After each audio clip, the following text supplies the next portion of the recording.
Make it psychology and relationships. Stop talking about your feelings, says Psychologist. What emotionally intelligent people say to understand people better, published Friday, August 29th, 2025, 9:40 a.m. Eastern Daylight Time, updated Friday, August 29th, 2025, 2:42 p.m. Eastern Daylight Time. Tessa West.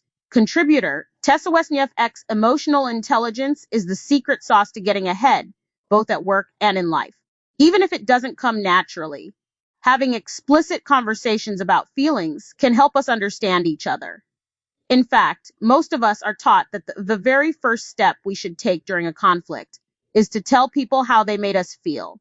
But as a social psychologist who spent years leveraging science to help people solve interpersonal conflicts, I know that emotional intelligence isn't just about being good at expressing and reading emotions. It's also about knowing when to talk about them. And sometimes the smartest thing we can do is to stop diving right in, to tell someone how they made us feel. Here's why. 1. We often don't agree on what we're fighting about. We tend to skip the step where we talk about whether the event even happened. It feels silly and obvious. Of course, Tom shut you down during that meeting, which made you feel disrespected. And Kate obviously singled you out by not inviting you to that party, which made you feel ostracized. But assuming a shared understanding of these events might be a bigger leap than you think it is.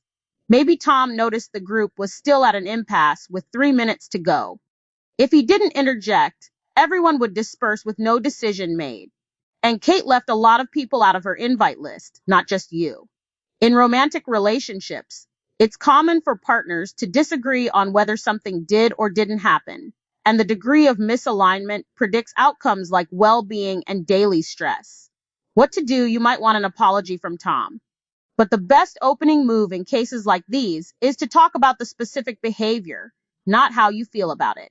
Try, here's what my recall of events is. But what's yours? Make it clear you aren't assuming that you have an accurate recall of what happened, and neither should the other person. Focus on specifics. Include details that the other person might not be aware of. Perhaps Tom, who shut you down, was told by the boss before the meeting that if he didn't get the team to decide, he would be replaced. 2. Our assumptions about the why are frequently wrong. It's natural for us to assume we know why someone did something. During conflicts, those assumptions roll off the tongue. The problem is, those because statements often aren't very specific, include character assassinations, or are just plain wrong.